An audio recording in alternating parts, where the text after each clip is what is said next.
Hello. Um, I'm going to do another uh, artist you should know episode today. I haven't done one in a little while, and I thought I would try to do someone that I very rarely see talked about anymore, despite his vast influence on a lot of popular music. He's kind of forgotten about in a lot of current context. Um, and the man's name is Gene Clark. Those who may know his name, Gene was an original member of the Byrds. Um, he did. He was the predominant writer in the band. In their for their first two albums, any song that wasn't done by Bob Dylan or a standard or something was most likely written by Gene. And so when Gene left to pursue a solo career after their second album, uh, they somehow managed to keep going and found their own feet as writers and whatever. As a Gene wrote on the first couple of records, he wrote "Feel a Whole Lot Better," which is now considered as standard uh, of their early catalog, and he revisited it on numerous solo albums. Um, but his first proper album after leaving the band is this record. This is Gene Clark and with the Gosden Brothers. I'm not entirely sure what uh, the Gosden Brothers' contribution to the album is, but it's this record is entirely, as far as I can tell, is mostly Gene. They might have done some of the backing things, but um, it's a, this was one of the for 1966. This was the first of the big rock and roll bands of the 60s. You know, of the post British invasion period, to do a solo album outside of their band. So in that respect, it's kind of notable. Um, it's it's a pretty solid record. It's very of the time period, but Gene was such a great writer that it stands out on its own. This version is interesting. It has a couple of singles and and things of that nature that were extra tracks that were done at the time. Um, Very solid record to look up if you're curious. Um, this is a recent reissue that great record label Omnivore Records did a few years back. This was a private press album called Gene Clark Sings for You. He apparently did this as like a 500 copy type thing for like his friends and industry people or something. Apparently, people used to do that back then. Um, it's 8 songs, and then it also has another half dozen songs that he did for a band that he discovered called the Rose Garden, who had a minor hit. And I think it was like a top 20 single back in the mid 60s that he wrote or that he, produced, was executive producer on and stuff. It's not as good quality because it's kind of practically demos, but it's still there's some very very good songs on this record, and so it's definitely worth looking up. And then Gene formed a group with Dillard and Clark.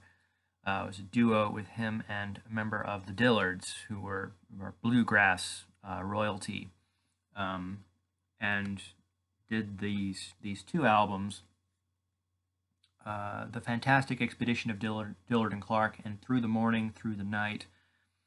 The first record is, except for one song, Gene wrote every song on it, um, and it has that sort of bluegrass countryish feel, which is kind of interesting. Um, The second record is just as good, but is mostly made up covers. I think he only writes like 3 or 4 songs. Has some interesting like country standards on it, and other songs of like "Don't Let Me Down" from the Beatles and stuff on it. This was 68, 69. These records came out. When you get to the 70s, you have Gene's first solo record,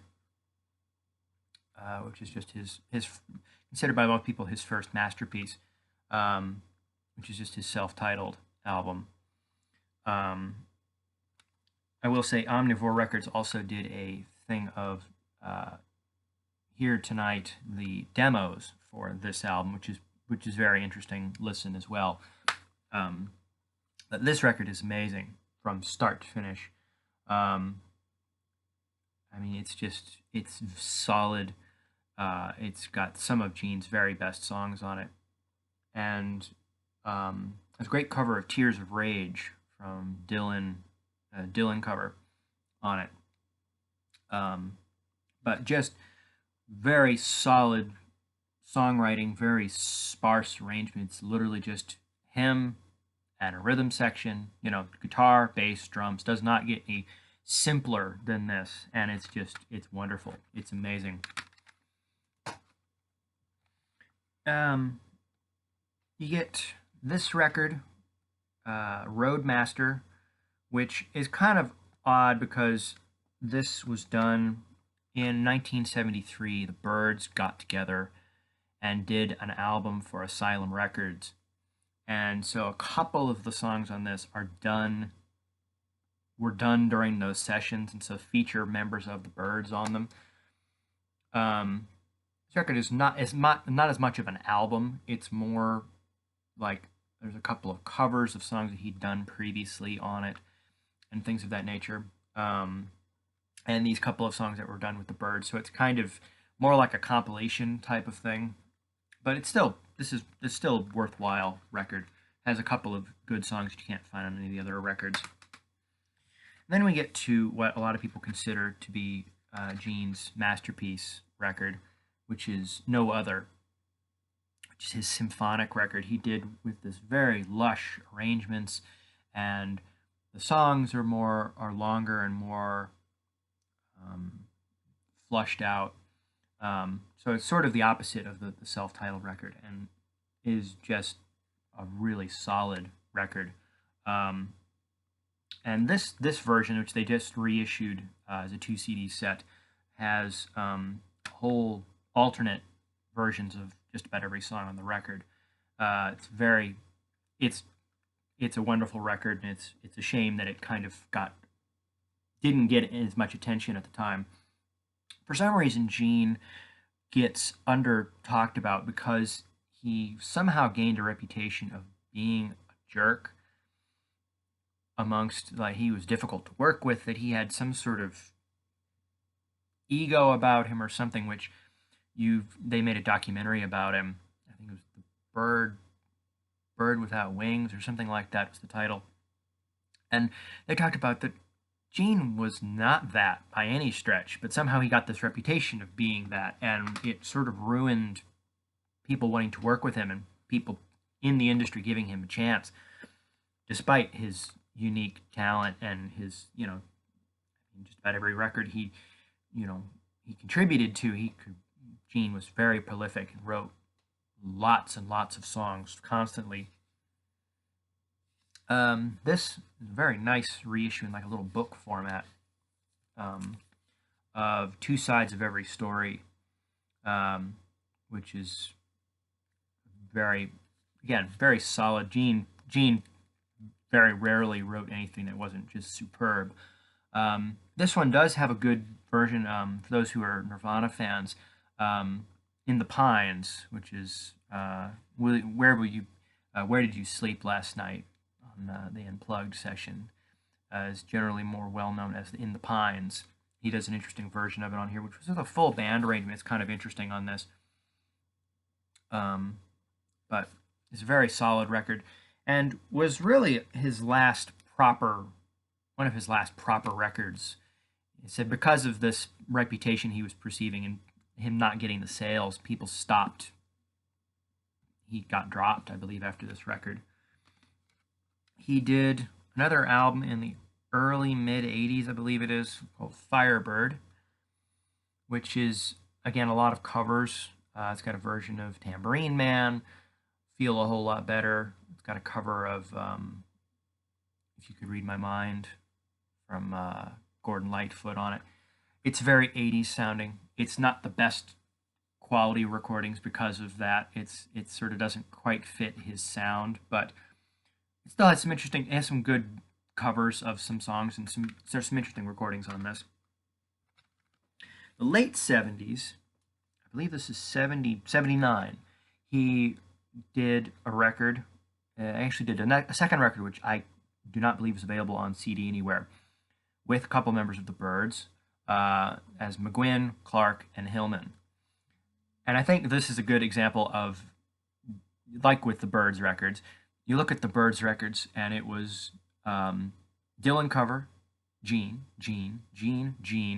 another cover, maybe one by Roger, second side, Gene, another Dylan cover, it's like Gene wrote practically everything. This record is 10 songs.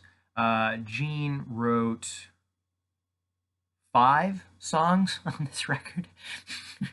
The others all contributed 2 or 3. And there's a cover of one that none of them wrote. I think that says everything about Gene's how fast Gene could write and the quality of his songs.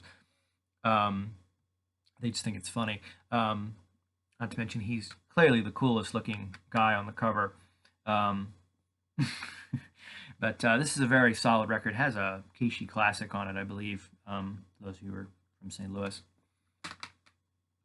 And then the last record Gene did in his life, he died very young in mid to late 90s. I think it's mid 90s. Was 1993. He did So Rebellious a Lover with Carla Olson. It's kind of a duets record. It's a very good album. Has Carla Olson was in a band called the Textones, who were kind of in the San Francisco, California scene in the 80s, mid to late 80s, and it's a very good duet album. And unfortunately, I don't think he did anything at the time either.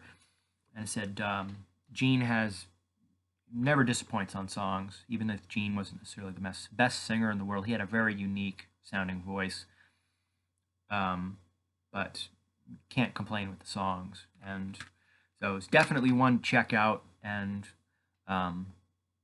needs to be more appreciated in general. So thank you very much, despite the sun coming out while we were doing this. Thank you.